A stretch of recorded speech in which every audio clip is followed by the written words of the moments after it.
Hello, my name's Alex from the Advent Label Applicator Company. This is going to be a demonstration of an Advent 310, a unique pressure-sensitive labeler.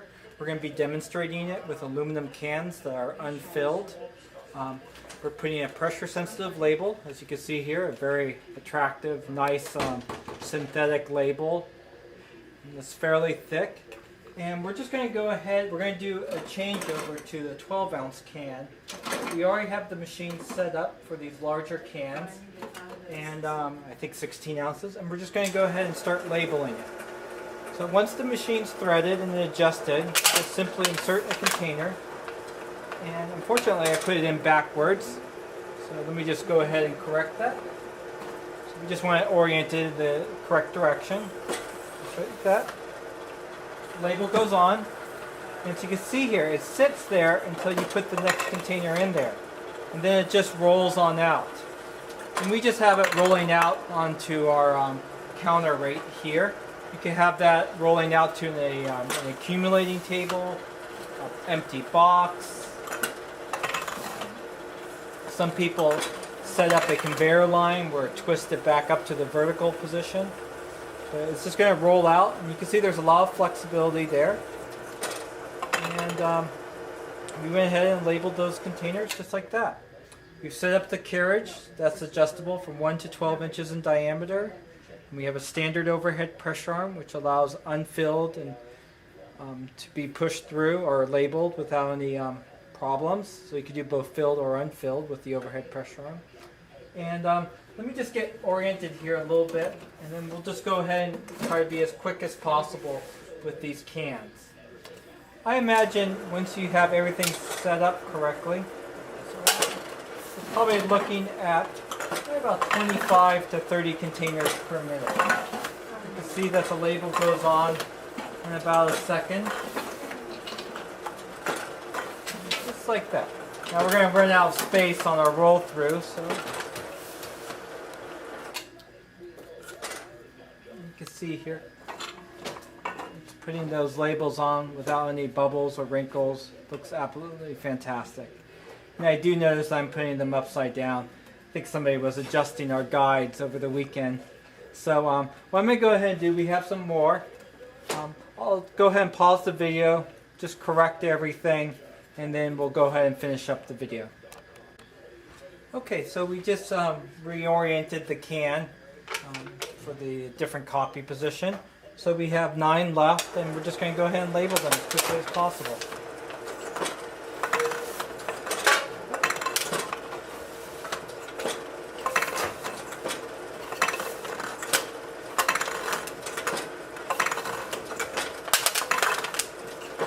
You can see, really well done, even with some of the cans being a little bit dented on the surface.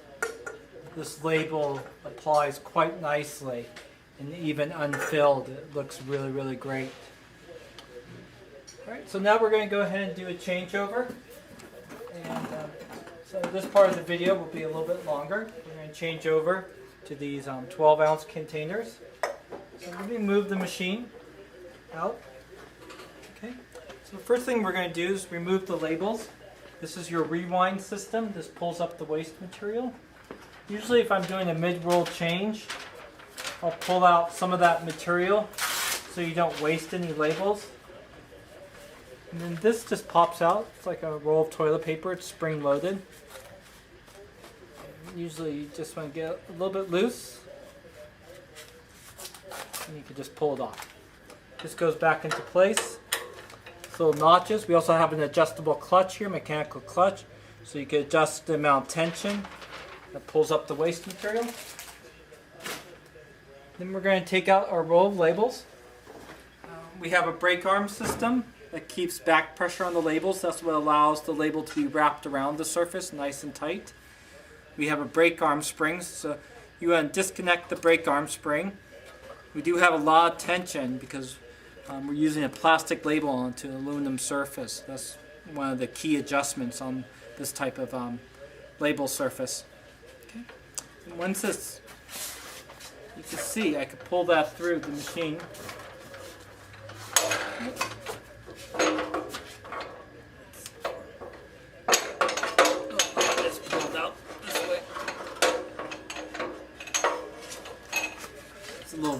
trying to stay out the frame of the video. But generally you would just go ahead and pull it through.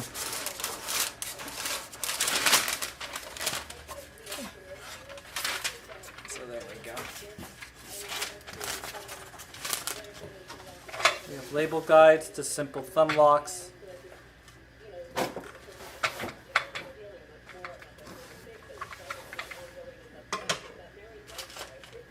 Release this one. Now you'd like to use one of them just to push the roll of labels off. Okay. And we're just going to put our roll of labels oriented the same way. Generally you want it to be on the center line. You can see if we put it on just stand, it would be very, very loose. We have these little guides, spring clips, not guides, but clips that stick up, and what they're supposed to do is they're supposed to bite into the core. So when you slide that on, you always want to make sure that the core is on there nice and tight. Generally, if it's very loose, you might have to add a label or something to the inside of the core to help that bite into those clips. So if it doesn't, it defeats the brake arm. Then usually you get more than one label on the roll. Okay, so let me just go ahead and put this back in.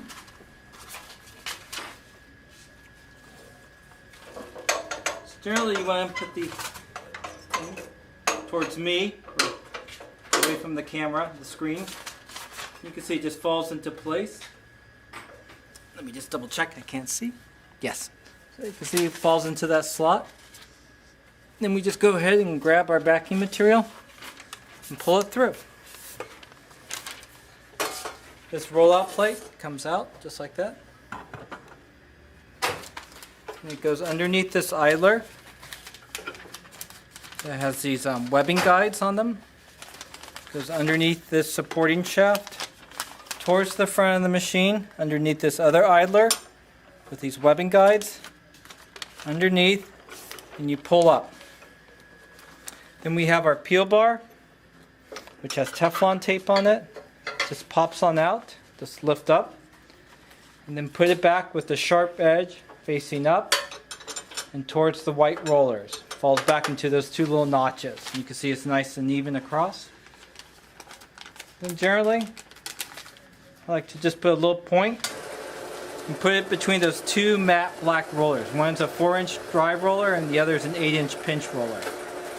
And how the machine works is when you put the container in, this lever gets depressed by the container and then it sends a signal to the solenoid to bring those two rollers together. And that's what pulls the labels through the machine. You can see it comes back down. And you just want to pull it until you get to the slit. A little bit more. The label might pop out. You want to wrap it around just once. And then you come back up. Grab that label if it's coming out. And you can see labels start shooting out. And that's because we didn't reattach the brake arm. So you want to go ahead and reattach the brake arm spring. That's what activates this white strap and prevents that roll of labels from feeding forward. So you can see here, grab that label. And you can see now it's stopped. So I pull it through. And then I want to test my trigger. And it has a dwell adjustment on the front. 0 doesn't pre-feed any of the label, or a very small amount. Generally, most labels are going to be a setting of 3.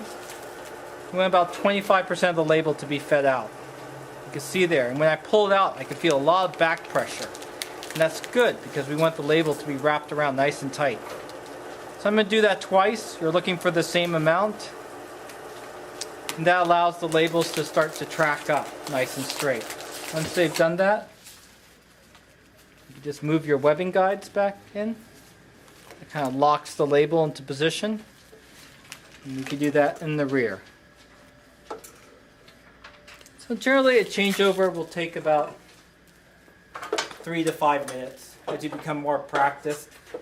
It's very straightforward. So that's the rollout plate. Step into square gravity. Okay. And then we're going to go ahead and adjust for the container. So let me see where the label's oriented. So the open is copy position number 3. what I like to do is the same diameter, so we don't need to adjust the carriage, but you could if you needed to. And what I do is I just look based on the backing. Then I just move my guides. And you don't want them too tight, especially with an open aluminum container, because they're not going to be exactly the same height. So you need to have a little bit of wiggle room right there. You have an Allen wrench tool which comes with the machine. If you needed to adjust the overhead pressure arm, you would take your tool and you can move it left and right. Usually you want it in the center line, and then you want a little bit of a gap on this stop. Tighten it up. What that does is that prevents it from falling down, so you don't have to lift it up each and every time. So all your adjustments look fairly good right there. You can see. I think that label's perfectly placed, and you can see there, it rolls out nice and smoothly. Get a little bit closer to that edge here. Okay, so we'll do a couple more. Oriented correctly. Yeah, that looks good. Now if I wanted to adjust, let's say I wanted that label to be just a tad down, I just open up my guides and then slide things over. And then you could take the same container. You can see how that you just moved it down a little bit. Now of course that's the neat thing about the 310 is you can operate it like a standard 300. So you don't have to push it through. You can just take it out, label it, and take it out. So if you wanted to go directly into a box, let's say. So let me point out a couple things and then I'll get oriented again. One of the neat things about the machine is that these rollers are fully adjustable. So you can move these rollers left and right. And in this case, you can see how I have that guide just kind of hovering over that guide. If that falls down, that might put a mark on it. So a little bit of an advanced setup. You could toggle the machine and you could orient those guides, or you can move those rollers over to clear. You can see there. You can do that to the front. That's especially helpful if you have a container with a recessed label area. So let me go ahead. You can see if it falls down, it's not going to hit those neoprene rollers and mark them.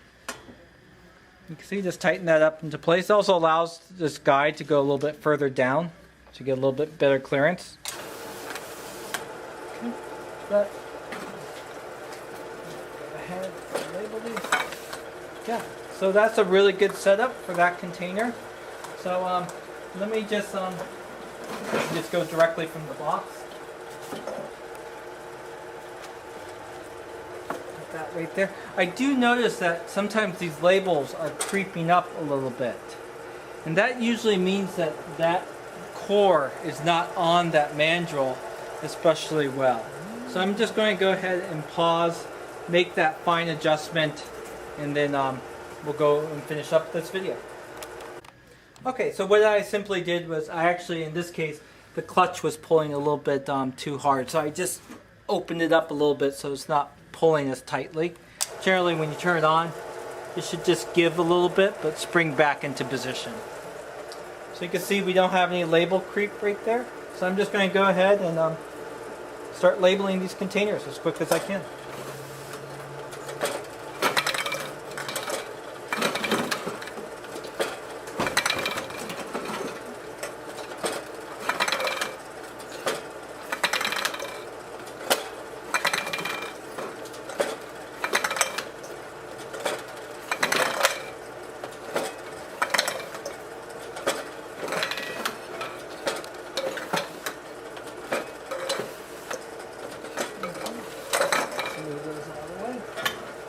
Some of these are dented, so we can pop them out.